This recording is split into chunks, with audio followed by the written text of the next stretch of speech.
I'm really struggling this episode with my neck. I feel like you look like you're in a very uncomfortable position right now. Well, I'm actually in a very comfortable position, but I feel very uncomfortable.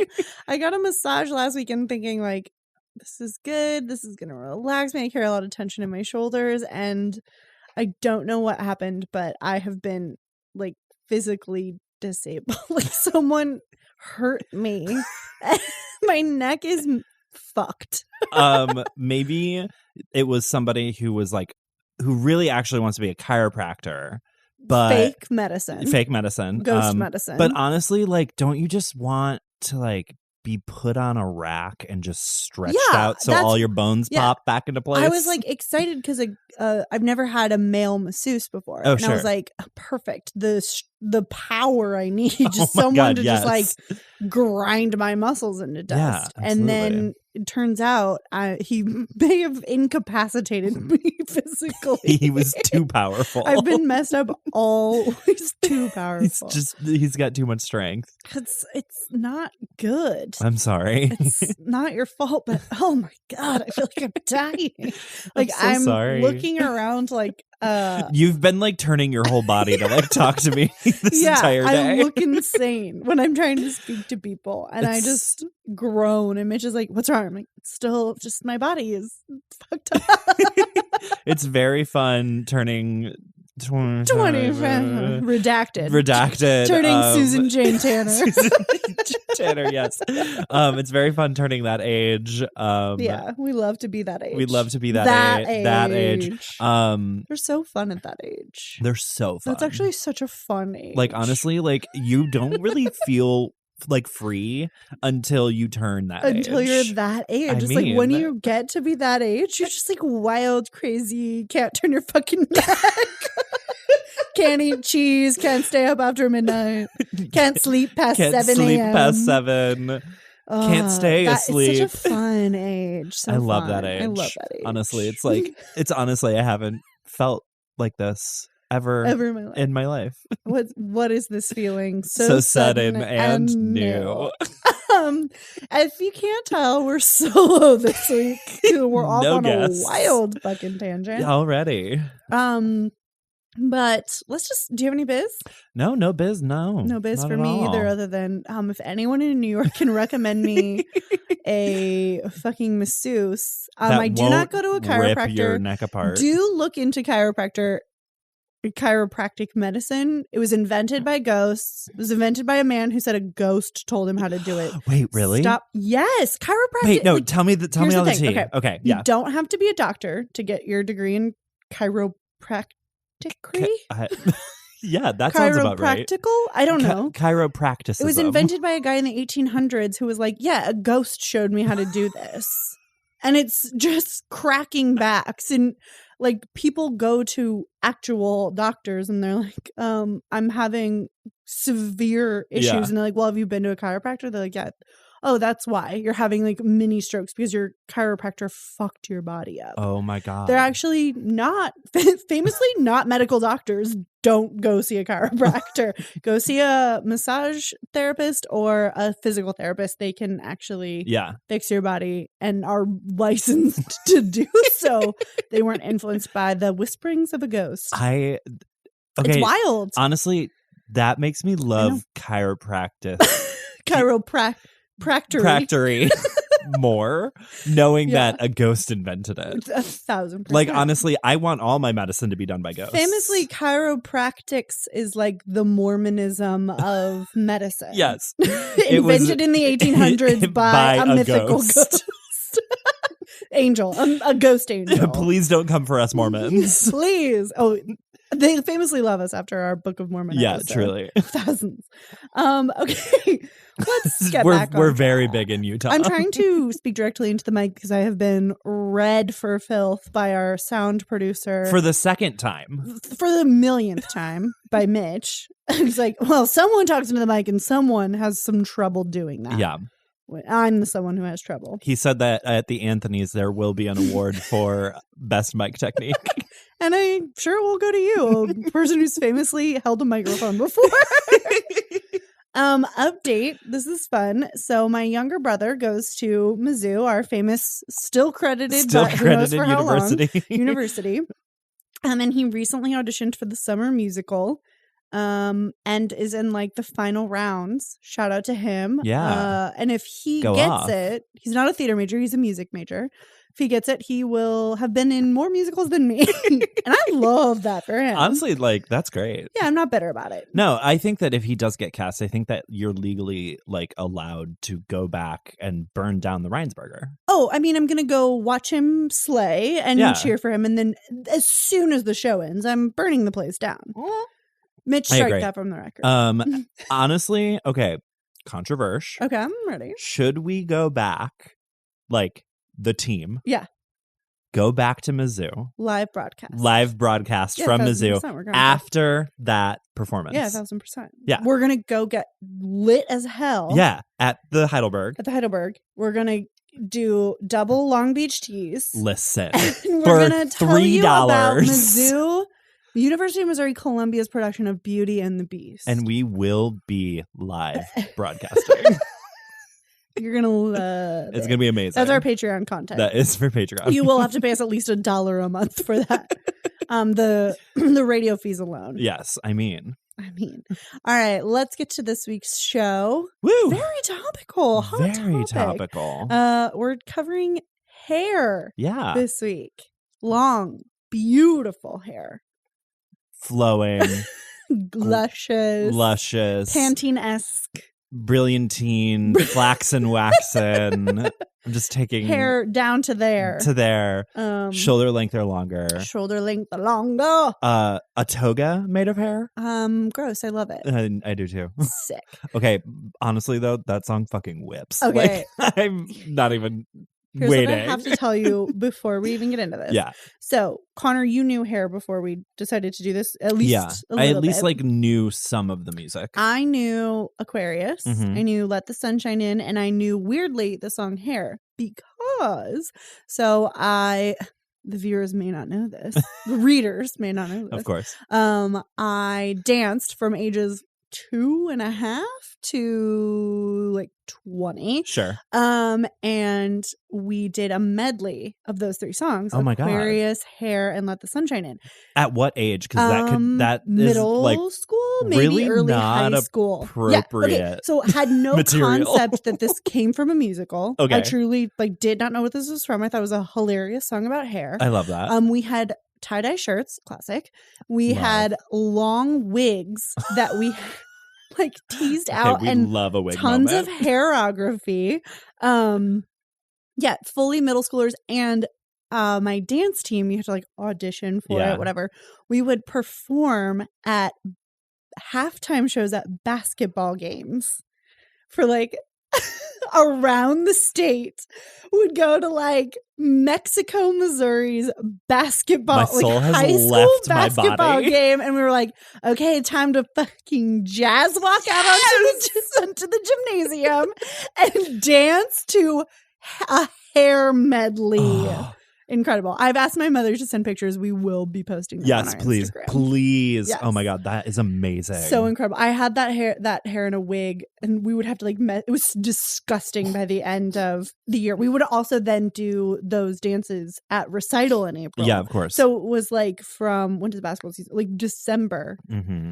December to April, just disgusting, sweaty costumes and wig. So this was my only context for hair until now, frankly. I mean, eventually as I got older, I was like, oh yeah, it's about hippies and like the free love counterculture movement. Right. Sure. But truly never had done a deeper dive into it. So I am excited to crack this bitch open. Same. I also had a very surface level relationship with hair. I only ever really listened to the first act. Sure. And I would listen to it driving between Mizzou and Chicago. Oh, cute. And I didn't know anything about the show. until I was living in Kansas City, and they were getting ready to like perform it at the KC Rep. Oh, I didn't realize they did it at KC Rep. Yeah, they did. Cute. I knew some of my castmates in Charlie Brown had been in that. Okay. And what year was that? That was like 2016, 2017, maybe. Oh, really? You weren't here by then? I was here by 2016, but I had lived in Kansas City like from 2015 to 2016. Interesting. Yeah. So we will chat about the themes of the show, but I'm always interested in what prompts people to remount the show. Yeah. Because it is and this super controversial. Oh my God. And we definitely need to talk about the history. We will dive into the history for sure. The history is so interesting. But I'm so interested because I feel like it's not one of those that immediately comes to mind. Yes. You're not like, oh yeah, we'll do Oklahoma, and then we'll do Anything Goes, and then we'll do Hair. Right. So I feel like there always needs to be a political reason. There's a reason you're doing it because of whatever's going on in the culture. Absolutely. So I'm interested to interrogate that. It's going to be really, really fun. Let's dive in. Talk about it. Connor, hit us with some facts and figs. Facts and figs.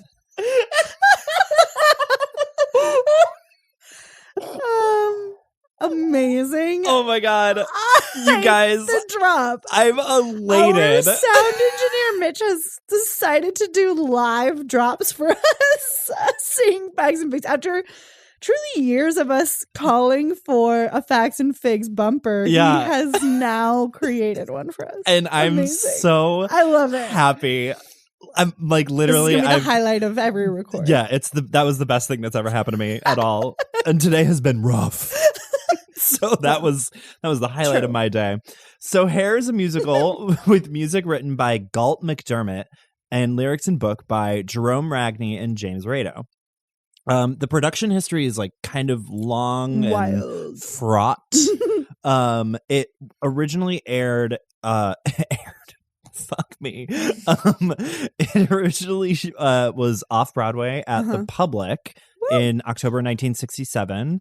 It was like, we were kind of talking about this before the show, but it was like one of the very first shows. It was like the first show that the Public Theater downtown. Yeah. It was still being built by Joe Papp when this was kind of being workshopped or like batted around as an idea. And Joe Papp was like, you know what? This will be the show that kind of opens the theater, like one of the first shows ever produced at the Public, which is incredible. Yeah. An incredible christening of an amazing off-Broadway theater. Yeah. And honestly, like knowing about the Public, like it makes so much sense that it was a product of the hippie generation. Yeah. 1000%. And then I think after it was at the Public, it did that like short stint at a nightclub. Yeah, the Cheetah Room something or the like Cheetah that. Club. Yeah, but that was still 67, and then it moved to Broadway in April 1968 and ran until July 1972 for 1,750 performances. Amazing. Later in 68, it transferred to the West End. And stayed open until 1973 for 1,997 performances. And then it was revived in 1977, and it was only open for 43 performances. Oh, wow. It got terrible reviews. All the critics said that it was, quote unquote, showing its gray. And it was like, it got panned completely. I'm excited to talk about this because I do feel, would you say late 70s, 77? Yeah, late 70s. Yeah, that tracks. Yeah. Everyone was like, we hate the hippies. We hate the hippies are they're fucking dead done. to us. We're pretending that never happened. Exactly. And then in 1979, there was the movie adaptation, which is bad. We had to watch it at Mizzou one time. It was so bad. For what class? It was for a show. We were doing the show Moon Children, and it's very after my time. Yeah, I'm famously very old. It's very much like Hair. It's okay. basically anything from the 70s is Hair, but not Hair. Literally. And we had to in order for us to like get into the mindset of the 70s, we had to watch Hair. Hair is very clearly not the mindset of the 70s though. Am I right? or Is the the 60s film or whatever. The film it still has like elements of Hair, okay? of like the Broadway production, but it has more of a plot and it doesn't have as much of the like satire and Okay. the Yeah, everything I read about this was like, the plot is loose at best, like very loose. much like the hippies. True. Ew. What? But yeah, no, the movie is really bad. It did not get good Harsh. reviews. And then there was a West End revival in 1993. Okay. And then there was a Broadway revival in 2009. And then that Broadway revival transferred to the West End again in 2010. Okay. So there was like some really interesting history with the Tony Awards, Hit me with where they were told that they would be eligible for the 68 Tonys, Okay. because they were starting previews in like May or June, like before the Tonys were being announced and nominated. Mhm. But then the Theater Guild changed the rules so Huh. that they couldn't be nominated for the 68 Tonys. Wild. And then they had to wait a year for the 69 Tonys, and they only got 3 nominations and only 1 win, which was Best Score for an Original Musical with original actors or something like that. Feels It was like very caveated. It was a very weird category that I think translates now to Best Score. Okay. In an original musical. And then the revival in 2009 was nominated for 8 Tonys, and it won Best Revival. Interesting. Yeah. It was I thought that was really interesting that they like changed the rules after telling them, no, you guys will be okay. No, you're definitely in. Yeah. Oh my God, I'm so sorry. That was like the whole reason they were like worried. I was reading that they were worried that they weren't going to get nominated for the 68, and then they were like, no, you're fine. And then literally like days Sweet. later, Your worries were correct. You are correct. Interesting. And then just a short synopsis. Yeah. Hare tells the story of The Tribe, a group of politically active, long-haired hippies of the age of Aquarius, living a bohemian life in New York City and fighting against conscription into the Vietnam War. It's very 60s. Very 60s. Basically, if you have seen the movie Across the Universe, Across the Universe is a generic, watered-down version of this show. I've never seen it. That's my hot take. I famously reject the Beatles in all their forms. I love that for you. I I honestly rebuke wish them. that I had done that in high school. Okay, yeah, let's get into Let's go. it. Let's hit it. This is a musical that This musical. Is this the one where they get fucks. naked? Yeah. Yeah, at the end. Very controversial. Controversially get naked. Controversially gets Yes. naked. So in reading a little bit about the history of this, Yeah. the creators wanted to they essentially cast, and I'm not sure if this holds true for the Broadway Mhm. production, but at least in the original workshop off-Broadway productions, they just pulled people off the street. Yeah, literally. I think it's so interesting. I read a quote, and I don't remember which of the writers said Mhm. this, but they were like, you can read about people trying to record the vibe, but like Hair is the vibe. Yeah. Like this is what it's like to live in New York City in the 60s. Yeah. We are taking real life people off the street Mm-hmm. to be part of this. There's some improv that was part of the rehearsal process to kind of build the characters and build whatever loose plot there is. Yeah. Like it's very of the time. It's very current Mm-hmm. for the 60s, which I think is super interesting. I also saw in that quote they were like trying to basically make it seamless between what was happening on the street and what was happening in the theater. Exactly. They wanted people to be able to walk in and be like and have exactly the same thing happening. Mm-hmm. Which I think is really cool. Mhm. It's very cognizant of the moment you're living in. For sure. To be like, people need to know what this is. Yeah. This is a special time in history. I'm not Mhm. sure what the correct word, not special, because that makes it sound like Yeah. twee, but like this is a historical moment, and it needs to be Yeah. remembered for generations to come. Absolutely. I'm not sure how your high school functioned, but my junior year was like a 60s fest, which is hilarious Interesting. because famously in Midwest Yeah. education, it's stripped almost completely of all political context. Yeah.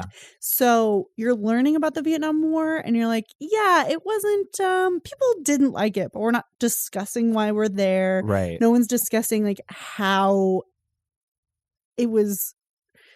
We talk about hippies, like it's all very surface level. Like, Absolutely. here are the players. No one's talking about the actual political machinations of things. Right. What counterculture is rooted in. It's just like, oh yeah, a bunch of people, Woodstock. They went to like Coachella, the original Coachella. Yeah. Isn't that funny how teenagers did that? Like, there's no real.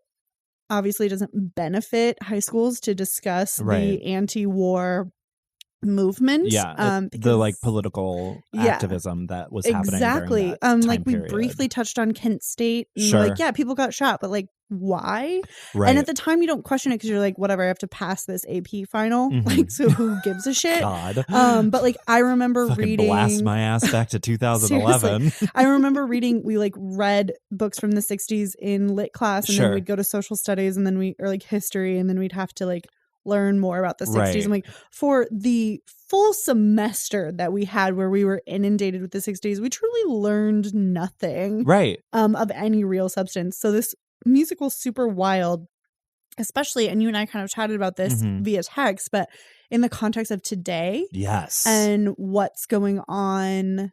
Like, here's what I'll say. I would rather get into like the political activism and culture of the show. The music's good. Yeah. I enjoyed it. It's a musical that fucks. The first couple songs are the first act, as we've discussed, is great. I recommend it.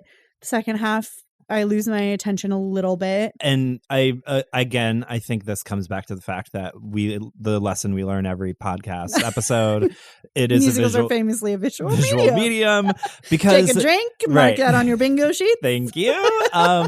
It's just because the second act is all a drug trip. Yes. That is an extreme satire Absolutely. of like what was happening at the time. Yeah. And I feel like if you don't see it, the songs don't really work outside of context. Agreed. Except for the last song, Let the Sunshine In, which is a bop. Right. Absolutely. They're great songs. They and really Hair, are. that's fun too. Oh my God, Hair whips ass. Wait, is Hair in the first act? I think it is. Yeah, it's in the first act. So yeah, let's dive into For sure. Let's get political. I really think I know that the show was only recently revived about 10 years ago, but I would love to see a revival go up right now. I would too. I think I guess the more that I learn about counterculture and the more what I think is so interesting is that hippies are so well known in history. Like, even though so reviled they're by people. like America fully hates hippies and they're the butt of every joke, and they eventually morphed, I think, over the years into like environmental activists in the 90s, like people making fun of people who cared about the environment. I would say, but I'm interested that those like the hippie movement specifically and anti-war wrapped up in that is so interesting that we still talk about it because it feels like something that we would not talk about. Right. But that same thing happened in like 2003 when we're invading Iraq. Right. And there was a huge anti-war movement. Absolutely. I would say on par with the hippie counterculture movement as far as anti-war goes. But and it's not talked about. Never spoken about. Yeah. Like, and part of this, I'm reading this wild book right now. I love it. Part of that is because of the culture that existed in America post 9/11. Yeah. Had a lot to do with it. Like, the idea that if you are not supporting America, you're a terrorist. Yeah.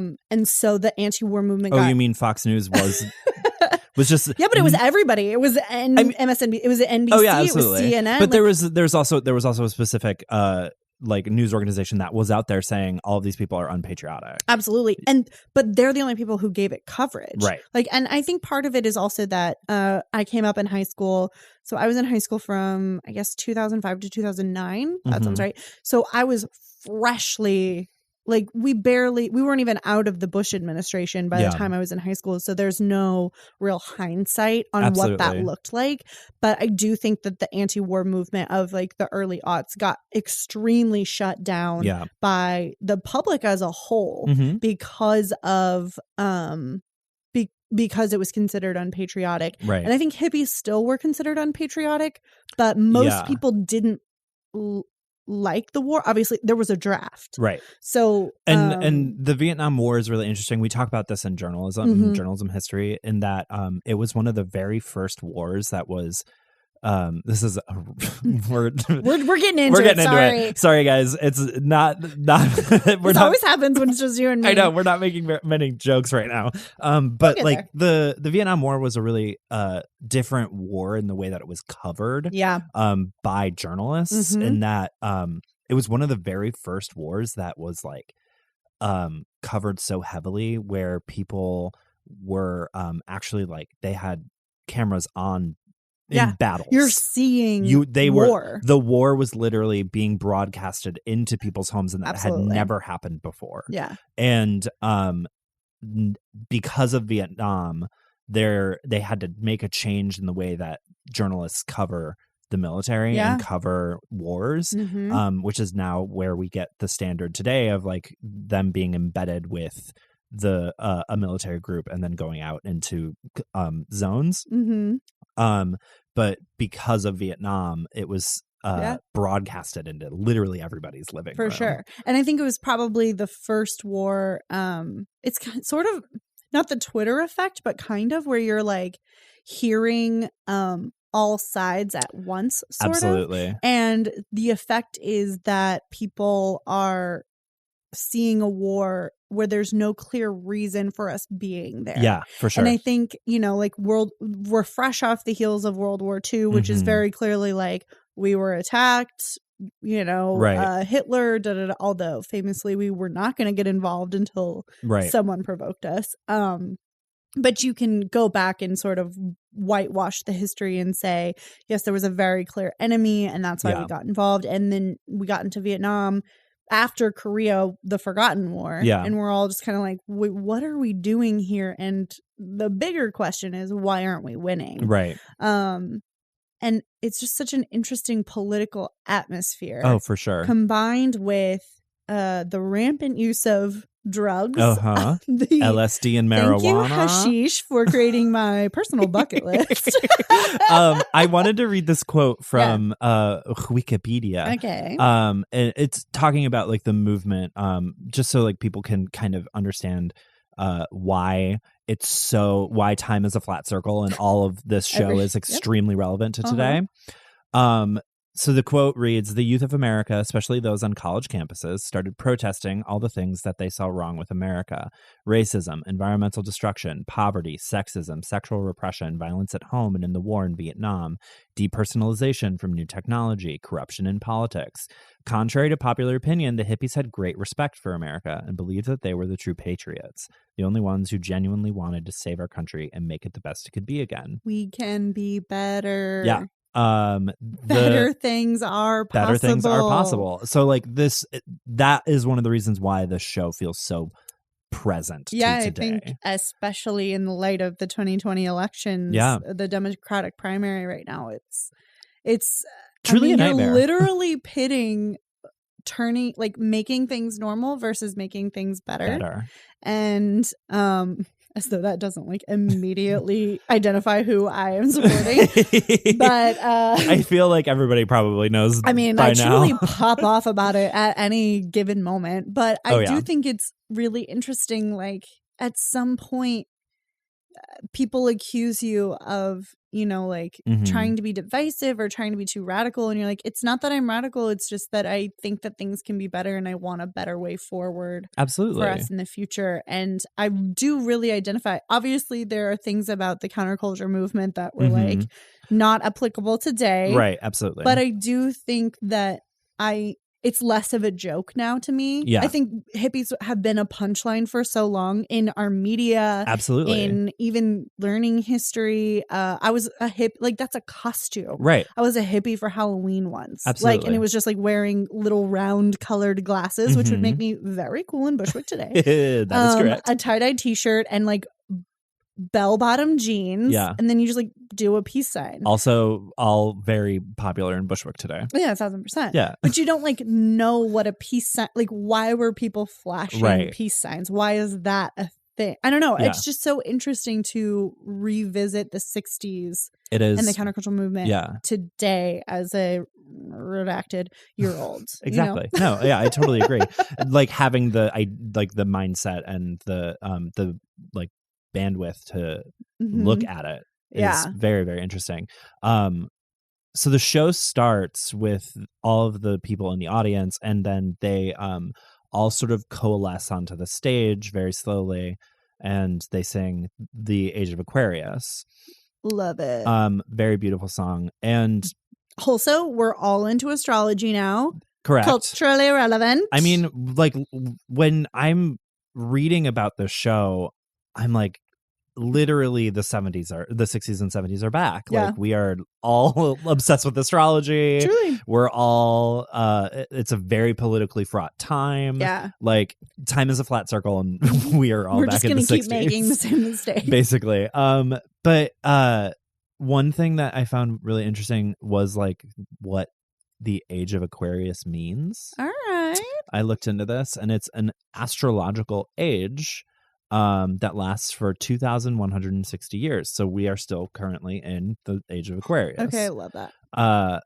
Aquarius is associated with electricity, computers, flight, democracy, freedom, humanitarianism, idealism, modernization, astrology, nervous disorders, rebellion, nonconformity, philanthropy, philanthropy. Oh, Connor's an idiot today. Veracity, perseverance, humanity, and irresolution. Real potpourri. Yeah. So I just thought that was interesting because those are a lot of things that they talk about in the show. Yeah. And why is the Age of Aquarius so long? Why is it 2,000 years? Oh, it's that. I think that we're means just like cycling through the signs every 2,000 years. Yeah. Oh my God, we have so long to get to the Age of Scorpio. God, I'll be so dead. I'm sorry. To my great to the 10th power grandchildren. Please. Pop off. Send me a communication about how great the Age of Scorpio is. Yeah, absolutely. Wow. That's great. That's weird that it's 2,000 years. I know. I don't know why. It should be why. like a decade max. Who knows why? Shorten up your time, astrology. Don't have time for this. Astrology. I don't. Should we? I don't know when to talk about the history of the show and like the productions because it's truly, you guys. The fucking production history is. Yeah, bananas. let's get into the controversy. This show is extremely controversial, and it got people mad.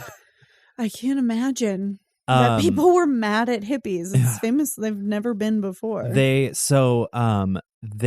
opened on Broadway, and it was really good. They got very good critical reception. Okay. And the tours were met with pitchforks and torches. Yeah, that sounds right. Literally, there were shows that had bomb threats. One show actually had a bomb explode outside of the theater. Unbelievable. There was a fire in one of the hotels where actors were staying. There was one show where they performed one night, and then literally the next day the theater was locked and they weren't allowed to get back in. There were consistently shows in Indiana that they would just not let them come to the theater at all, where they would find out that the theater had like booked them or whatever, like booked it and wouldn't let them come. One of the positive things that happened because of the show was that the West End production, the original one, it was marked the end of stage censorship.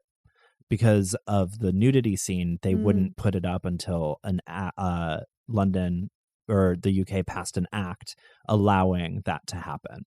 So it Paving was the way like for Equus. yeah, The horse fucking play. the horse fucking play. Thank you, Hair. Thank you, Hair. Without you, we never would have seen Harry Potter's Peebus. But yeah, it ended like theater censorship in England, which was really cool. But then everybody was big mad about it in America. Yeah, that seems right. I'm interested. Do you know when it toured? I think you may have said that at the top, but I can't remember. Let me see. 70s, early 70s? 60s, 70s, yeah. So I'm just interested because I think that would be, let's see here. Please hold. I'm going to... Oh, yeah. They banned the production in Mexico. They couldn't even open a show in Mexico. Now, that is interesting to me. Was Mexico heavily involved in the Vietnam War? I don't know, actually. Seems odd. So we pulled out of Vietnam in April of 75. Okay. That's the fall of Saigon. Wow, 55 to 75. Jesus Christ. 20 years? 20 years. I mean, we've been at war for 20 years. That's what we've been doing as in well. Afghanistan. Yeah. So frankly, this is it's kind really of like what we do now. It's like really cute. But it's really fun. I'm interested, depending on when it's touring and where it's touring. Like, it's a show about someone attempting to dodge. I mean, at the end, he joins he gets conscripted. Yeah. But I think it's a show about like deciding whether or not to dodge the draft. Yeah. And I can't imagine that playing well in the middle of the country where people lost children. Yeah, absolutely. To the war, where people came back and were like traumatized by what happened, like very visceral cases of PTSD. Obviously, that's going to happen with every war. Of course. But this is kind of like the first time we're seeing like people not just shut it down, people experiencing symptoms of it. Yeah.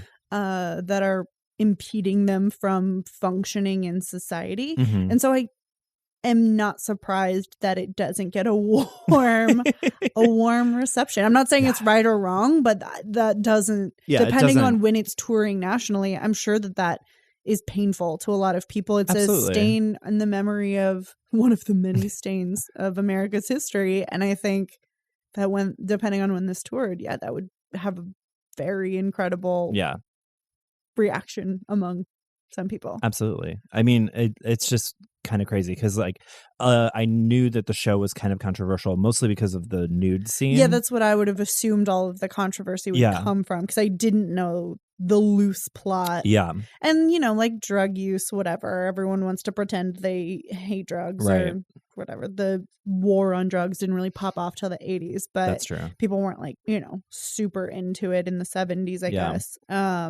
Or were more outspoken against it maybe. But I think I hadn't, of course the draft dodging aspect of the show would be very controversial. It's pretty crazy. So going back to the show, again, it's very, very loose on plot. Berger comes on stage and tells everyone he's a psychedelic teddy bear and he's looking for Donna. Is this a joke on something? I was reading and it's sort of like... Is it because Madonna? Madonna? It's sort of playing on Madonna, the Virgin Mary. Not the singer. She famously not around at this time. Did not pop off until the 80s. 80s, yeah. So there's a lot of religion in this show, which is kind of weird. But I guess also makes sense because they are trying to... It's countercultural and I think religion is an institution at this time. And way more than it is, I would say, now. Absolutely. And then we get to truly Hair's favorite way to write a song. And also my thesis in life. Yeah. It's cool to be horny. It's fine to be horny. Yeah. And this song is just a list of ways to be horny. Yeah. I don't approve of pederasty, for the record. Of not course. on my list. I think they just included that so they could rhyme nasty. Yeah. We don't need to put No, We don't need to put that on the level of all these other things. not at all. But that's just that it's truly just a list. It's just a list. It's The just a song, list. like most musicals, loves a list. Love a list. Ooh, Hair, love a list. The best way to do a musical is to list things. Yeah. And I love that for them. And honestly, that is most of the songs in Hair. Oh yeah, Sodomy, Hashish, LBJ. Yeah, Ain't Got No. What is the And then of course the slur song? Colored Spade. Colored Spade. Manchester, England kind of is even a little bit. Truly. Again. Air. Oh, Air's so good. Jeannie's such Yeah. a fucking freak. She's wild. Yeah. It's hard to talk about the show because there's no plot. I know. You just kind of have to go song to song. Yeah. And some of the songs I don't care about. So there's one of the things talking about Black Spade is that this was Colored Spade. Colored Spade. I'm sorry. Don't try and PC this up. I saw that as because I was looking at the I'm Black and then I saw Spade and yeah, I know. But this show was really it pushed the boundaries in terms of integrated cast. Oh, really? Okay. Yeah, it had a third of the cast was African American.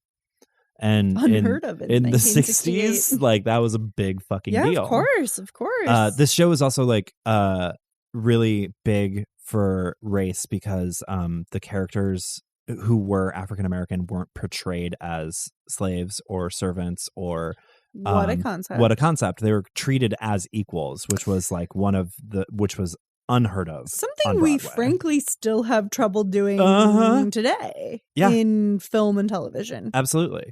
And outside of like satirical moments in like The Drug Trip, they basically stay away from like racial stereotypes and that sort of thing, which is really, really big moment for Hair. And apparently Ebony Magazine at the time declared the show the biggest outlet for Black actors in the history of the U.S. stage. Truly the 60s version of Hamlet. Yeah.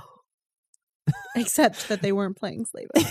Okay, that's for our Hamlet episode when I pop off. You said Hamlet, not Hamilton. Oh, Hamilton.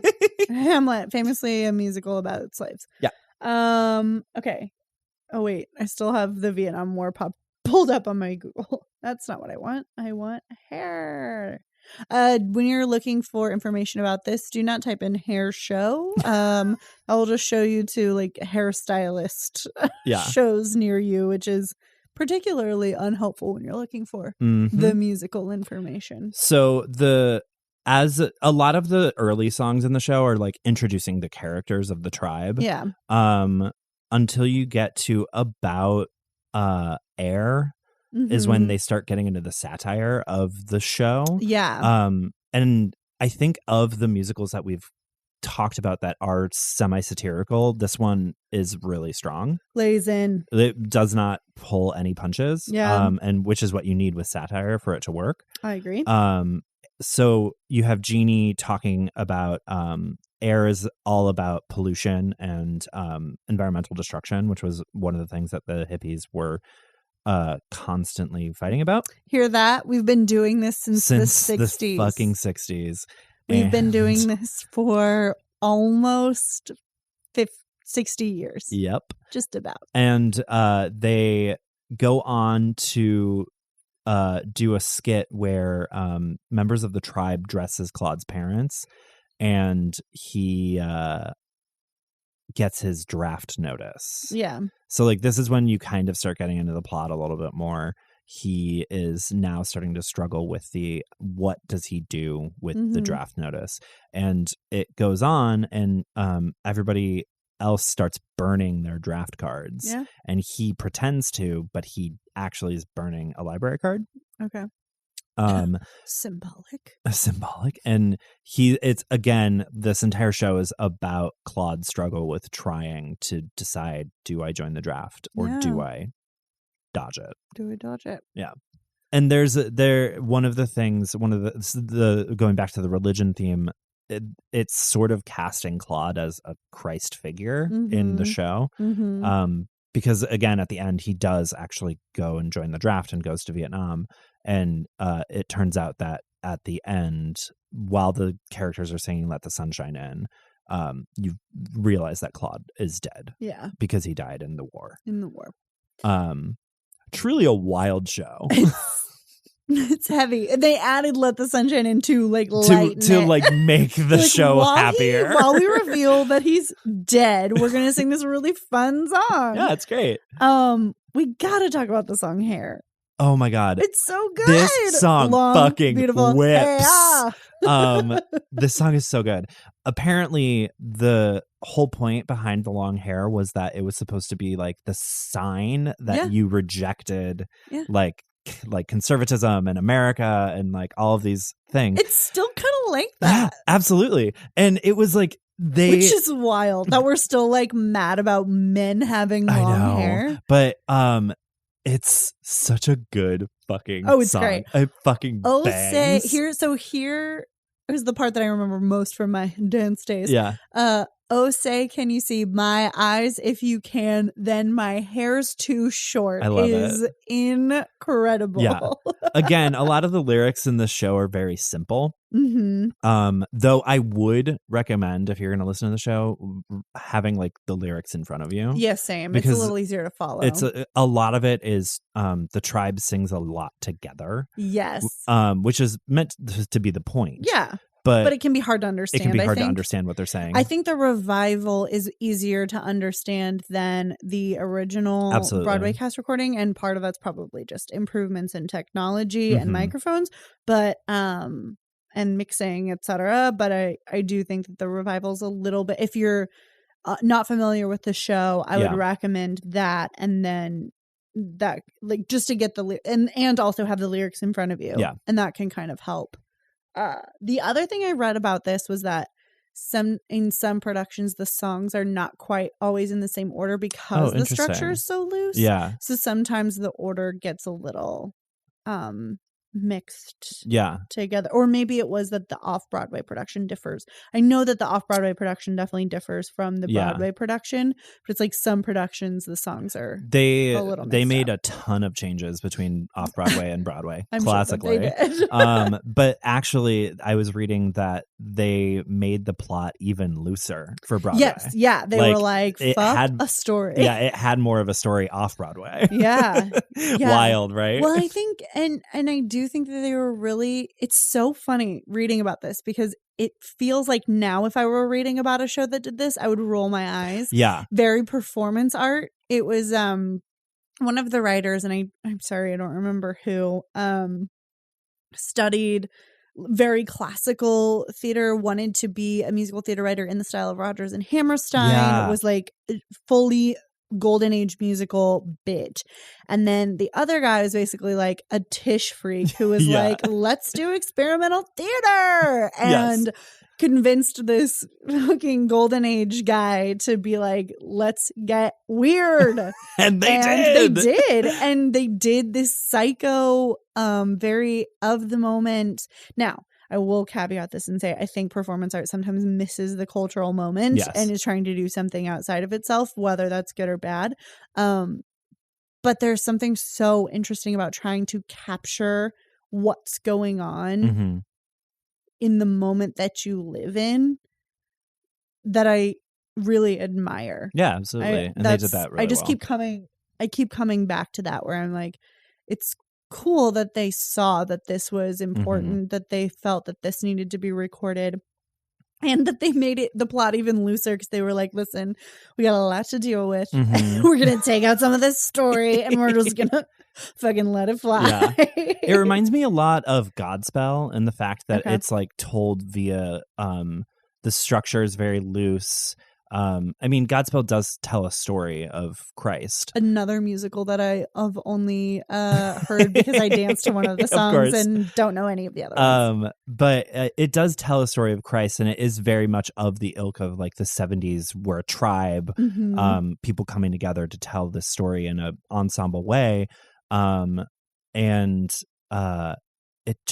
It has the same feel to me, at least, because in Godspell, a lot of the show is told via like skit and sketch and like it's told like the Bible is, because the Bible is all parable and stories over and over again. And famously, the Bible is all sketches. Yeah, absolutely.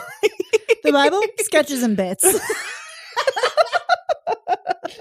That's what they say. That's what I read. I love that this show has a drag queen. It does. I love that. It has a drag moment. We all love literally a right drag after moment. Hair. And it gave me my motto in life, and do whatever you want. Be free. Mhm. Have the fun and the freedom that you want. Just don't hurt anybody. I feel like that's so simple And yet. And yet. So I love that Jeannie is the summary, like towards the end of the act. She's like, guys, here's what's going on. In case you haven't been able to parse it via all of our references to drugs and butt sex.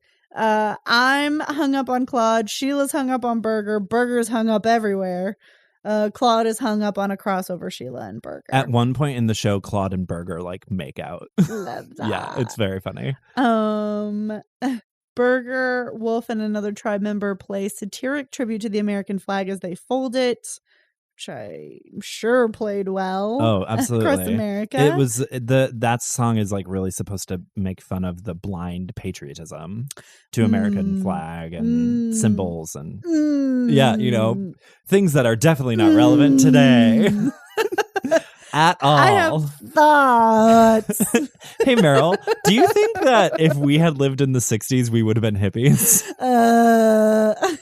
I'd like to think that I would have the courage and moral compass to be counterculture.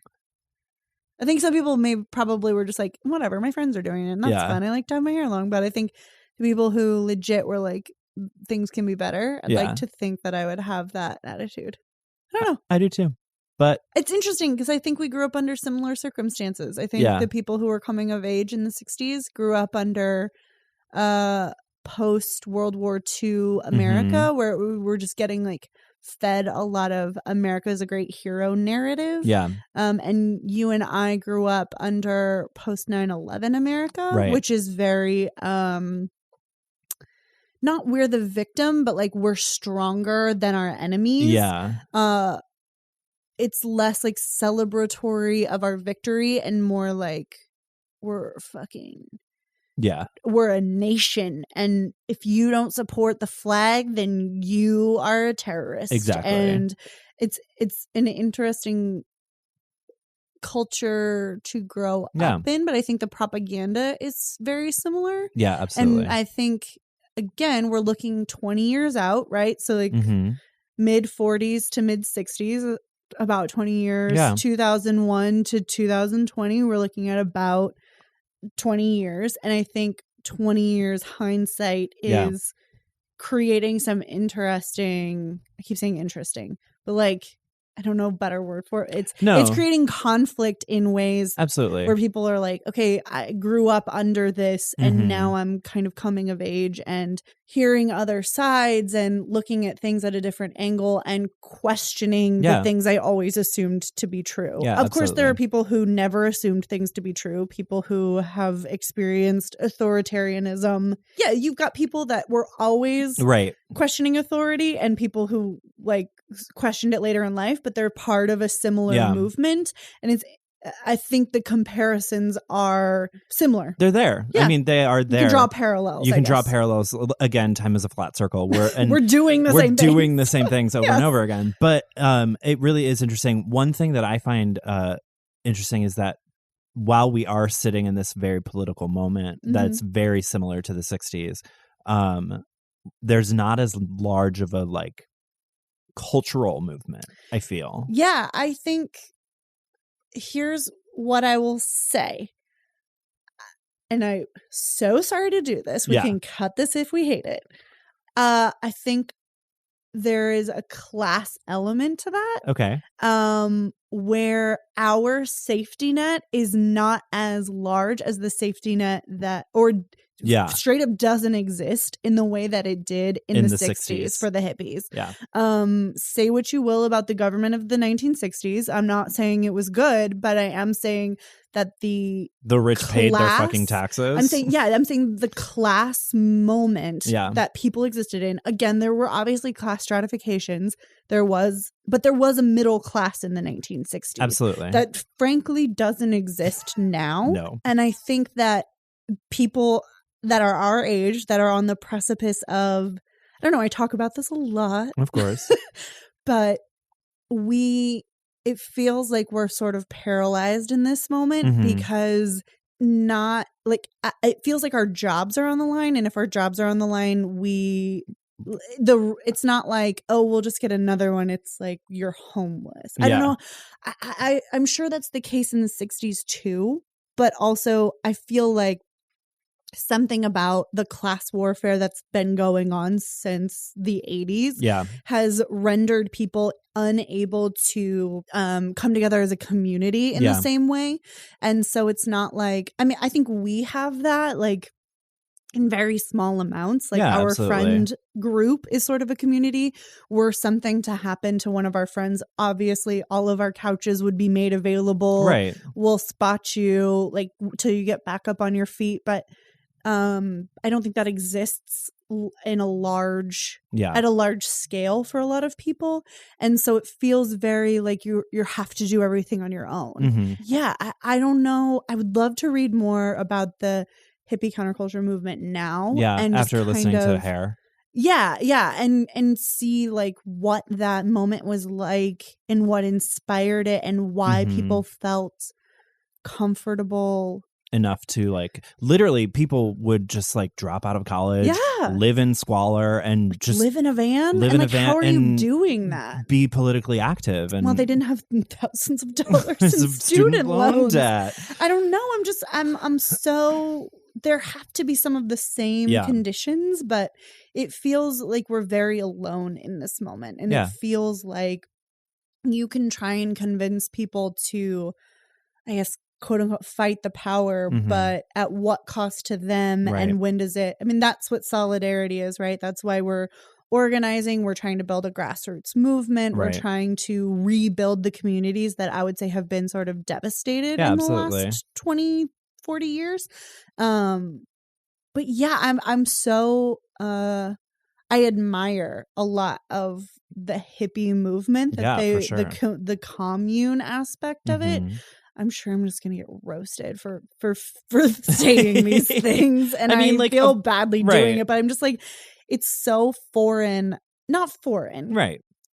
We also were super lucky to be theater kids, and as much shit as theater kids get, and rightly deserve, and deservedly so.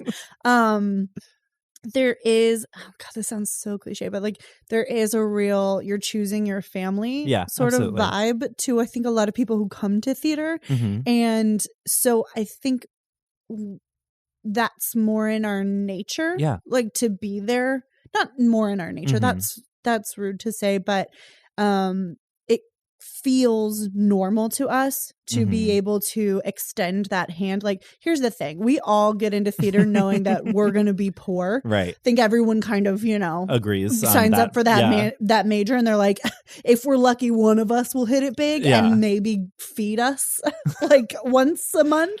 But for the most part, we're all kind of like, listen, it's the good years have passed. We know the future is bleak. My favorite part about that is that I got to theater and I was like, pays too much. I need to take a sharp left turn into comedy.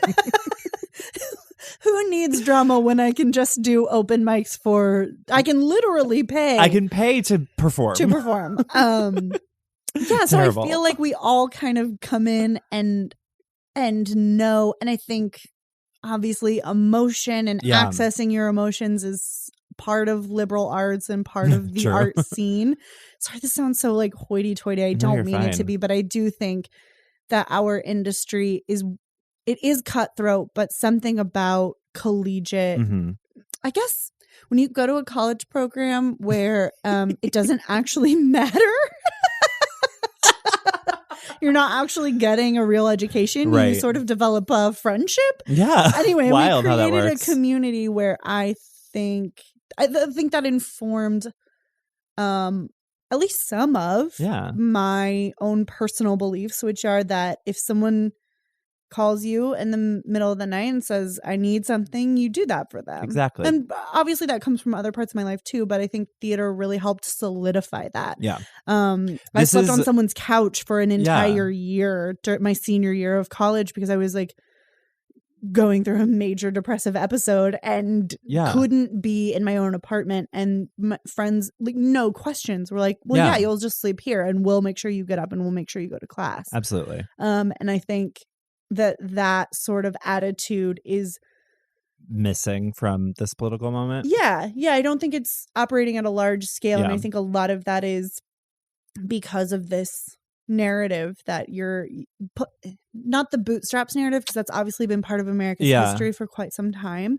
But this we're all just temporarily embarrassed millionaires idea. And I think it's still happening. You know, you can see that on Twitter a lot and Instagram. Like, absolutely. Well, if you just hustled a little harder. Yeah, like, hustle culture. And... who are you telling that to? Exactly. Like, hustle a little harder. People have 3 jobs and they can't keep food on the table. Right. Hustle for what? You know? Yeah. I don't know. I'm really, this is way off topic. No, it's okay. I was actually going to bring it back because you made a really interesting point about like community, and that was a lot of what the hippie counterculture was about, was building that community. Yeah. And one of the aspects of the show that I was reading about was the reason why it's called a tribe. Okay. And why they do the tribe as the characters. And after this, we can take a break. Yeah. Because we're getting hot and heavy. I need to do some jokes in the second half. Sorry. The reason that they do that is because they want the actors to embody that community aspect. So I was reading that every time they do a new production, the tribe gets to pick a tribal name. Okay. And in like homage to like Native Americans and that kind of thing, like cultural appropriation, yes, but at the same time, but the idea is you're building a community together, right? The idea is that they want the production to be a family so that it feels more natural.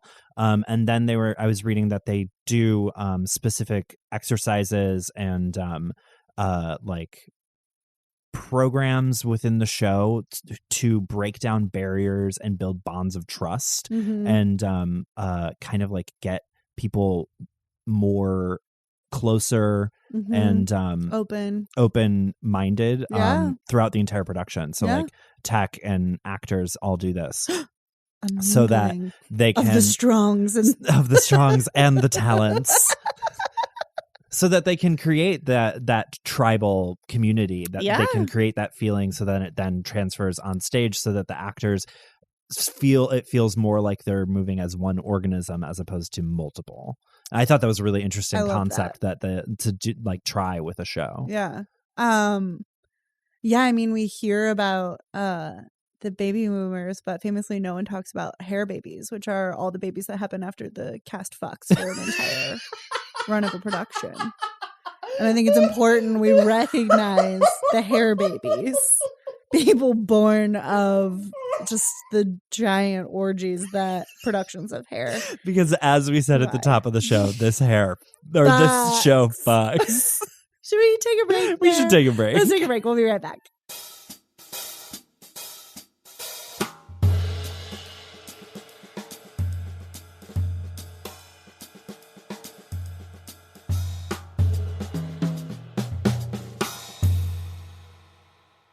Oh, go. It's time to start. Oh, okay.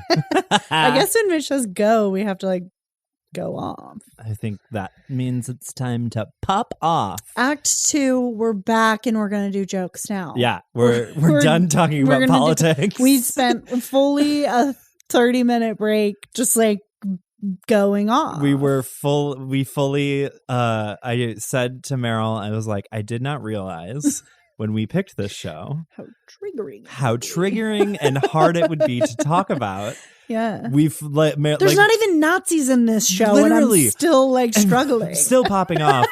constantly popping off. Like Yeah. literally, we just did take a full 30-minute break for the three of us to rant about the political situation in America. In right America now.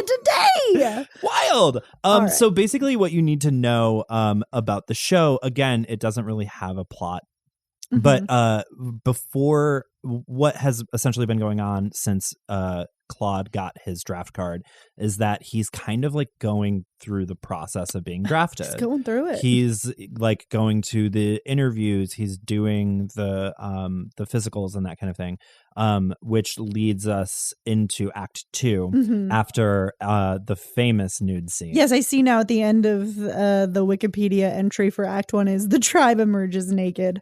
I thought that happened at the end of the show. No, it's at the it's end an of Act 1. That's an act ender. That I was is an complaining act in ender. previous episodes of the Moulin Rouge, especially like shouldn't go out on a bummer note. No, and honestly, And I love to that they still have don't.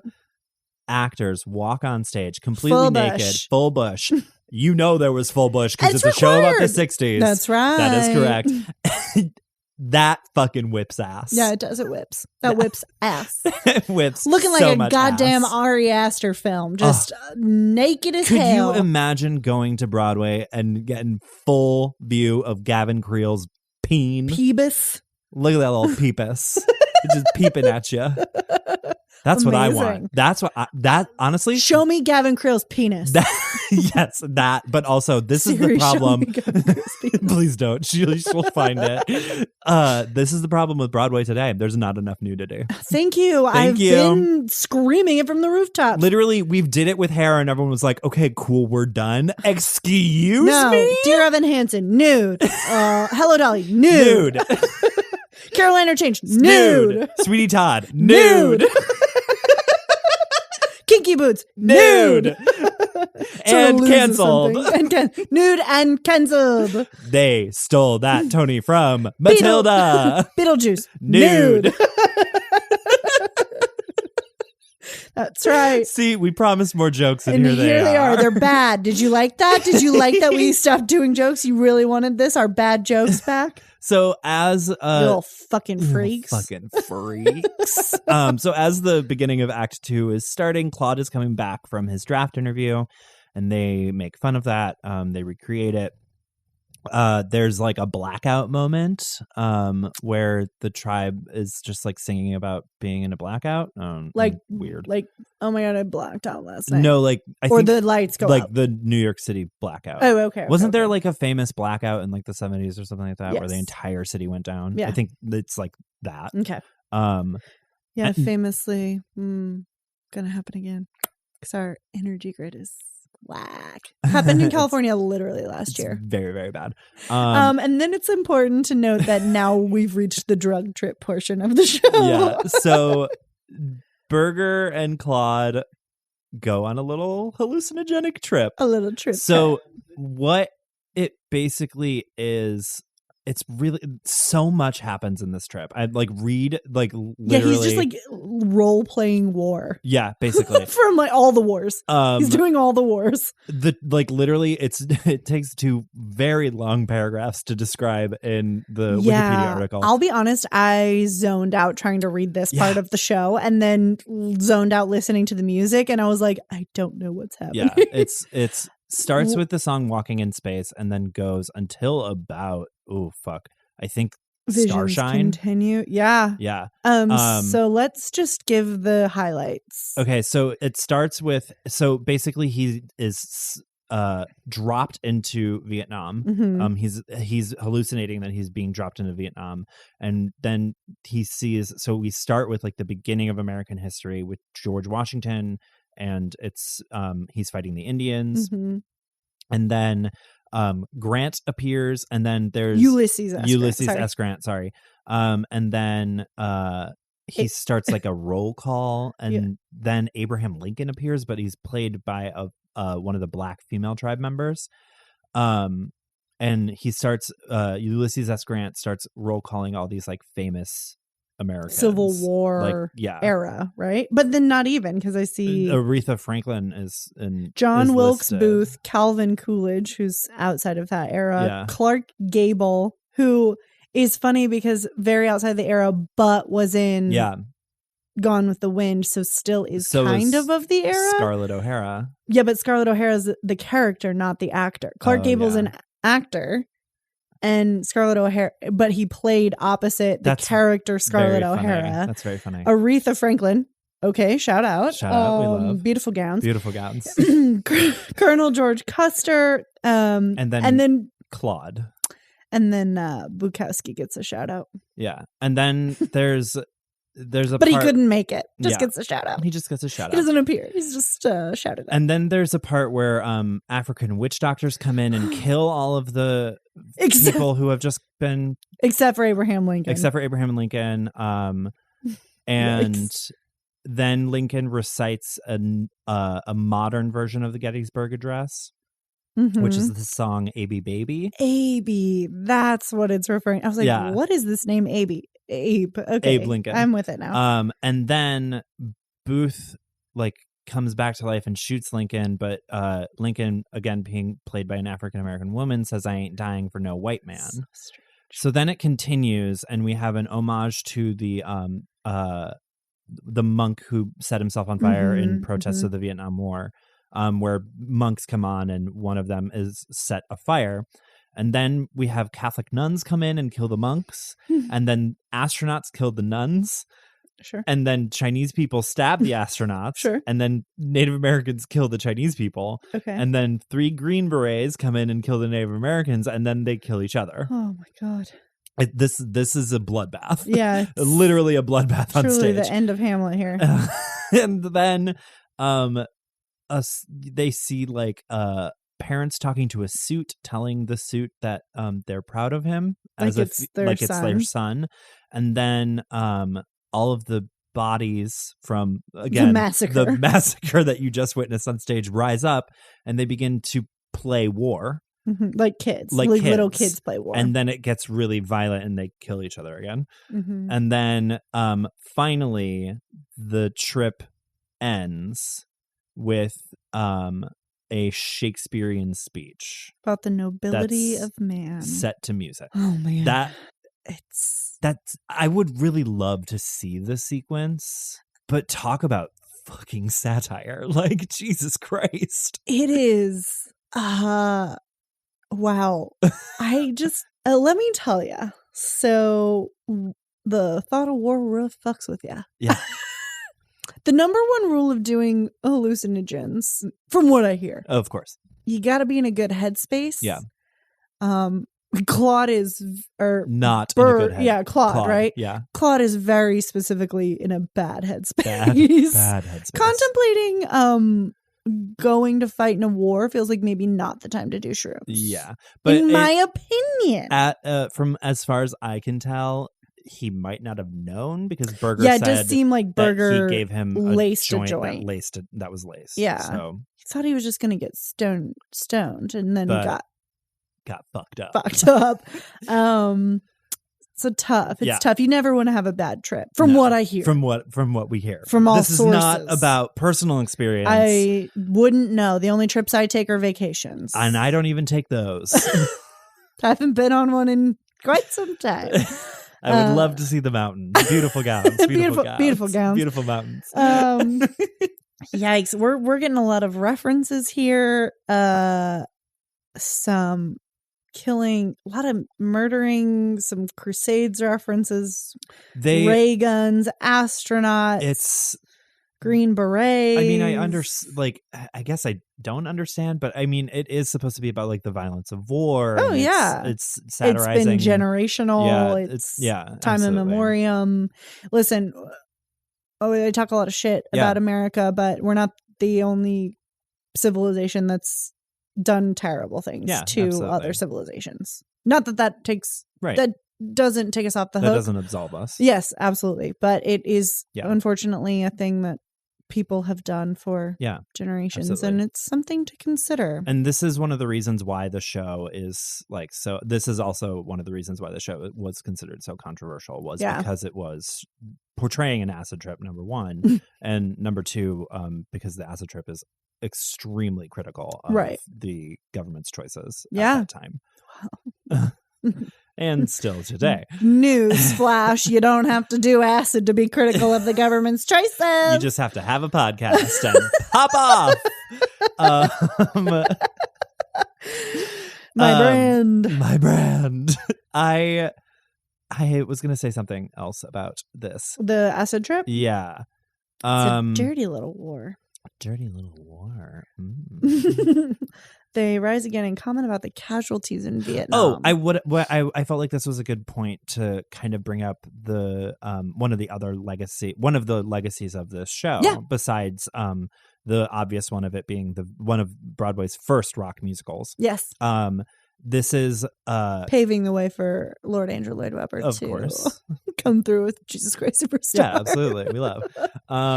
It was also it wasn't one of the first concept musicals, but it is a concept musical that came on the scene at the time that like concept musicals were really starting to become a form of theater, especially in musical theater, because this is also around the same time as Cabaret and Company and Follies and all these other concept musicals. And for those at home who don't know what a concept musical is. I was just going to say, and Con, do you mind defining a concept musical for the readers? Yeah, a concept musical is a musical where the book, the music, the lyrics, the acting, all of the action, literally everything about the show is structured that is supposed to be made in a way to convey a theme or a message rather than an emphasis on a plot. Telling a story. Yeah. So like, for example, Cabaret, you have all of the music is structured in a way to make a comment about the rise of the Nazis and about fascism in general and about political complacency. Whereas like this show has similar themes of the music and all of the action is specifically building themes around the anti-war movement, counterculture, drug use, race and social justice, those sort of things. Yeah. So like interesting. This was a show that was like kind of came on the scene at a very pivotal time in the like creation of the concept musical, which I think is really interesting. We're doing themes. We're done with story. Okay. So now we're post trip. And we're getting to the end of the show now at this point. He decides to Claude says that he doesn't want to like live on the streets anymore or like he can't take it moment to moment and he wants to become quote unquote invisible. Which means that he decides to join the military. Yeah. It's interesting. I think this speaks to what we were kind of talking about before the break. Yes. About the sense of community and what that was like at the time. And clearly you can see from Claude's choice that at least for him it feels insecure. It feels unstable. Right. It feels like there isn't a future for it. I would really love. Interesting. And I didn't read enough about like the roles and the characters, but how dare you in the week that we decided to do this musical not read every book on the subject? Listen, I probably little trash can. I probably will now because I'm like, I'm fascinated. Fucking in. Yeah, my book list has gotten from sad to sadder. Yes, absolutely. Cannot wait. Yeah. And I would honestly be really interested to read the book about the public and see like what it has to say about this show. Yeah. Because I think that would be really fascinating. I just reading the notes on Wikipedia about like what a shit show it was when they got to the public and were doing rehearsals. They literally the fucking associate artistic director of the theater like quit and was like, I can't fucking do this. Literally the show was the rehearsal process was a fucking nightmare. Then they put a choreographer in charge of the show, which we all know is the worst idea. Never, like, did we learn let nothing from Fosse? Thank you. You simply cannot put a choreographer. They're too crazy. Well, if I know anything, it's that many people did not learn anything from Fosse. That's true. We've truly learned 0 lessons from Fosse. That is correct. But famously, the only show he ever did was Chicago. According to one certain TV show. That season 12, episode 2 of RuPaul's Drag Race.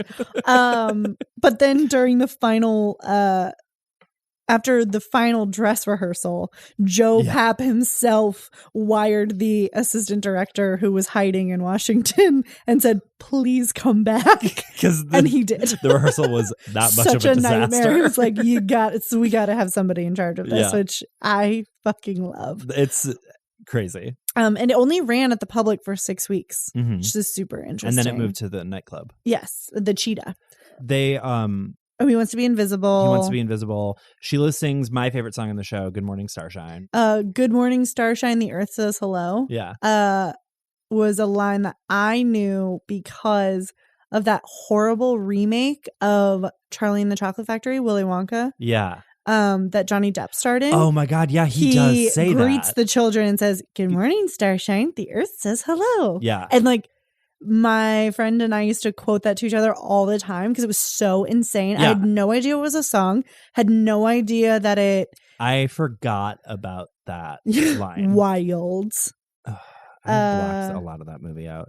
Yeah, good. We all did. So the tribe pays tribute to an old dirty rash dress. Stop having sex on that dirty old mattress. On that dirty mattress. And this is the lesson that should have been learned in Hair, but still we're still fucking on dirty mattresses and Bat Out of Hell. Learn it because Bat Out of Hell had to have a dirty rash dress. We got one mattress and that's what we use. It's not our fault. We can't afford more mattresses. Mattresses cost like $500. Yeah, no one's got that kind of scratch. But I think it's disgusting to put the equity cot on stage. Like, please. How dare.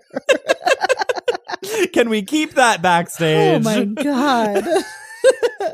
Okay. Claude For those of you who don't know, Equity has a rule that that theaters have to have a cot backstage for actors who might be sick or under the weather, or if they just want to sleep. It is required by the union. Thank you, union, fighting for our right to sleep. We love union. We love union. So actor love union. Claude is left alone with his doubts. So Claude, they start a protest chant, and then they're looking for Claude, and he appears, and he's in military dress, and his hair's been all chopped off. His R.I.P. long, beautiful hair. And they don't see him because he's invisible. Just what he wanted. Like it or not. They got me. Ladies and gentlemen, we got him. So then they sing Flesh Failures, and this is sort of where we discover that Claude dies in Vietnam. Yeah. The whole tribe launches into Let the Sun Shine In, and as they exit, they reveal Claude lying down center stage on a black cloth. And during the curtain call, the tribe reprises Let the Sun Shine In, again a bop, and invites the audience members up on stage to dance. Yeah. To join the tribe. We already mentioned this, but Let the Sunshine In was added when they transferred to Broadway because they needed the edging to be a little bit more happy. And Let the Sunshine In is supposed to be the call to action to say no again to war and let the sun shine in on your life. It didn't work. You hear that, hippies? It didn't work. It didn't work. Try again. Yeah. And that's the end of the show. Again, very loose plot, heavy theme material, like thematic material. This is super interesting. The New York Times noted in 2007 that Hair was one of the last Broadway musicals to saturate the culture as shows from the Golden Age once regularly did. Interesting. It's an interesting thing to think about. That is really interesting. Here we go. Songs from the musical have been featured in films and television episodes. For example, in the 2005 film Charlie and the Chocolate Factory, the character Willy Wonka welcomed the children with lyrics from Good Morning Starshine.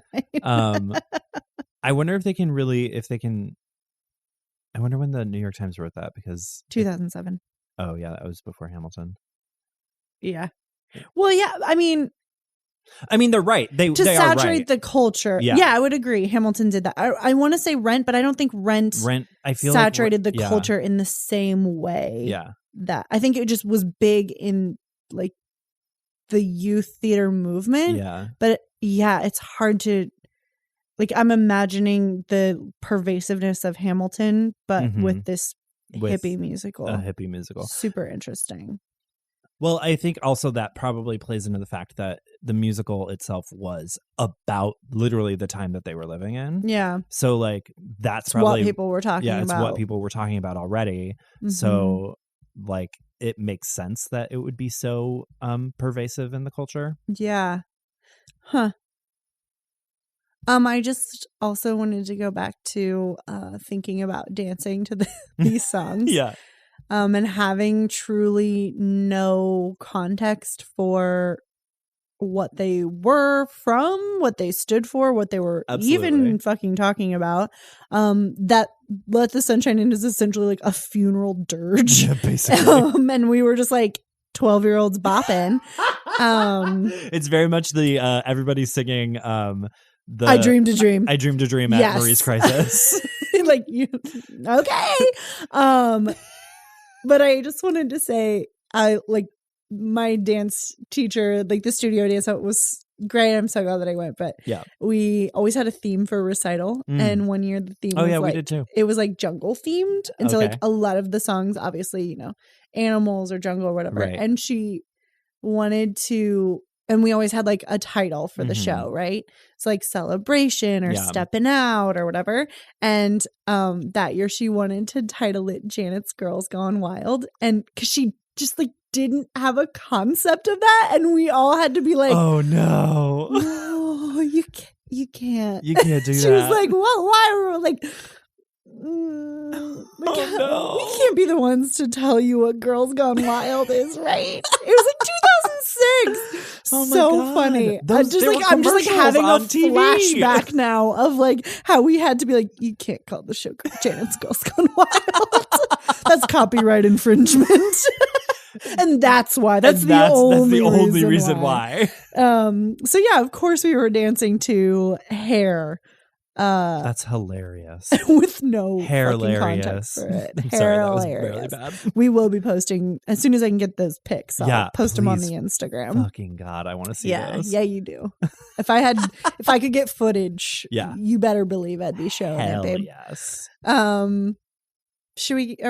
We're finished? You ready? Yeah. All right, Connor, man and share this for me. I will man and share this for you. I really do like this musical. I wouldn't say it's like top 10 or but it's not maybe not even top 15, but like I still really, really like it.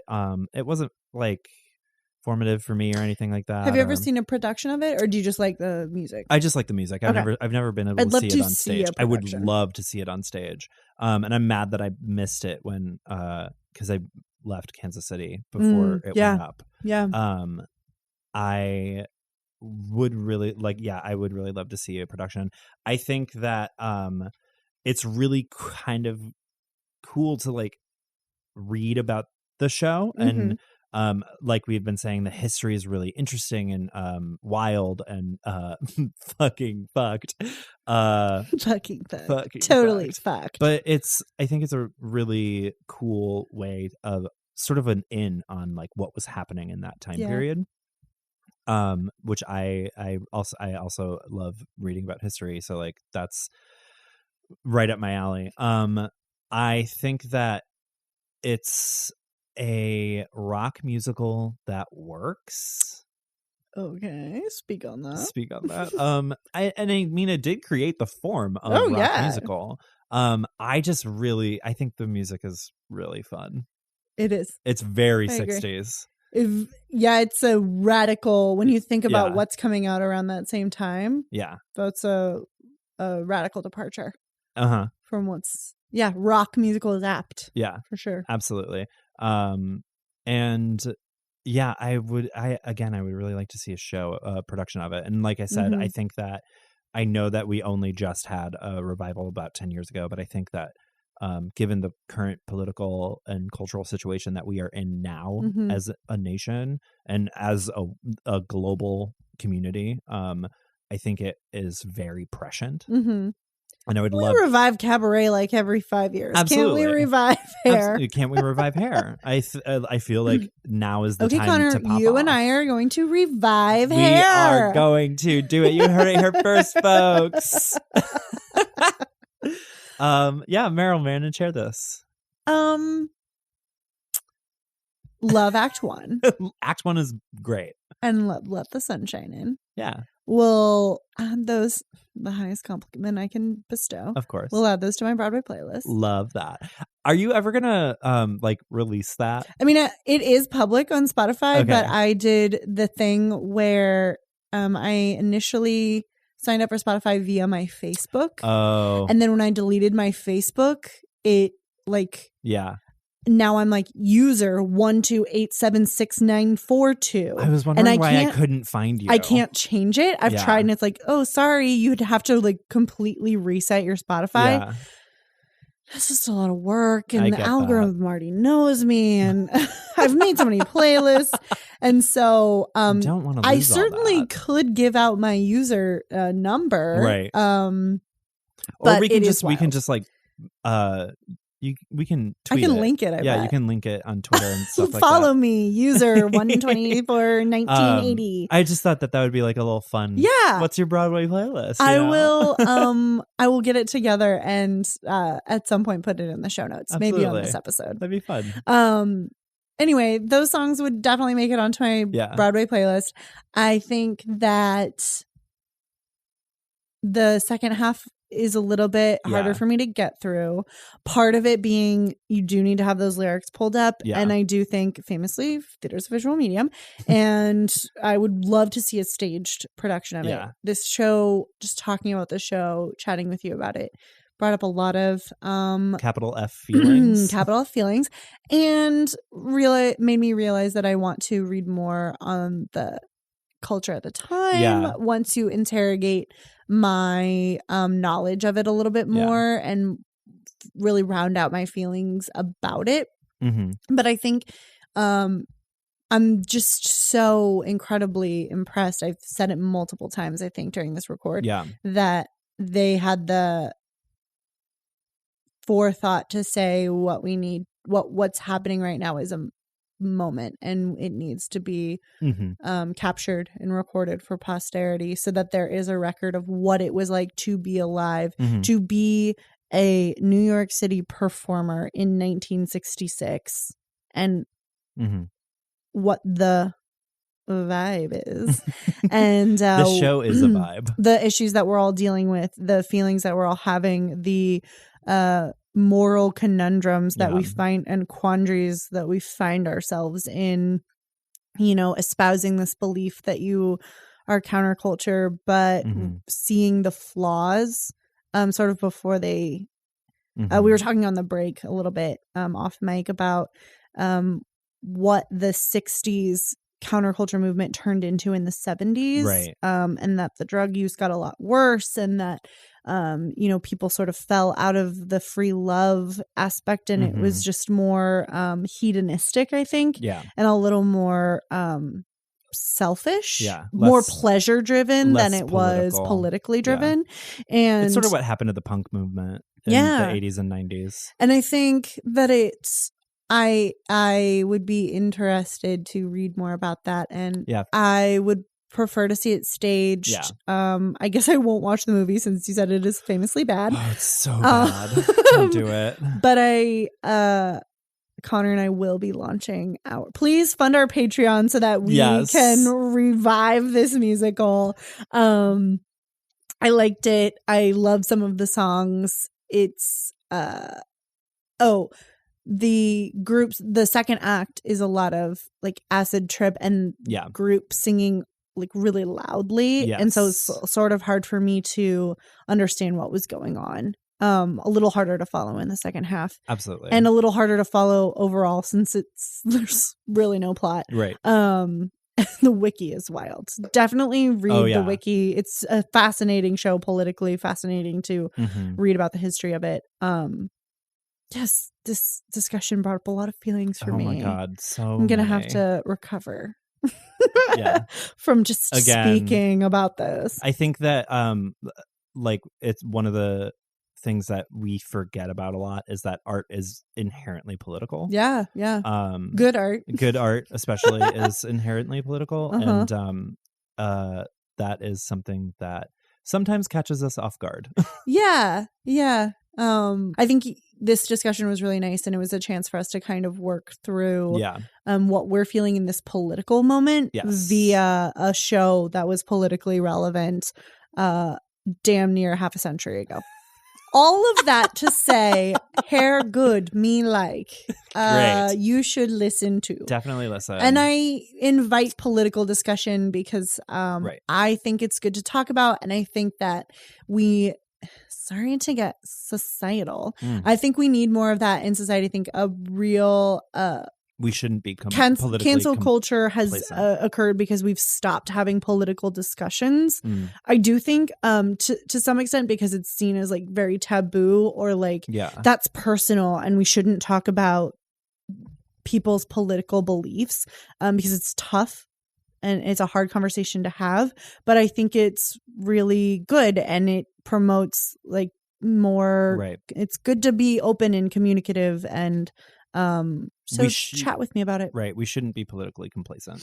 Yes. And that's essentially what the show is and saying. that's what hair is saying. Yeah, absolutely. Connor, any plugs? No, as usual, you can just find me all across social media, Twitter, Instagram, TikTok at CRelia12. Meryl, what about you? Yeah, nothing specific to plug. You can find me at Meryl K, MERRILLKAYE, across all platforms. You can find this podcast anywhere you find other podcasts: Stitcher, Google Play, Spotify, SoundCloud, Apple Podcasts, etc. You can find us at Bits Over B-Way across all platforms. We don't have a Bits Over B-Way TikTok yet. But when we do, it will just be Connor and I doing renegade dances to musical theater songs. To all of the songs on my Broadway playlist. That's the content we're promising you. The first hurdle of that is actually learning renegade. And that's my hurdle. That's it. Yep. That's it. Bye. Loves a list. Love a list. Ooh, hair love a list.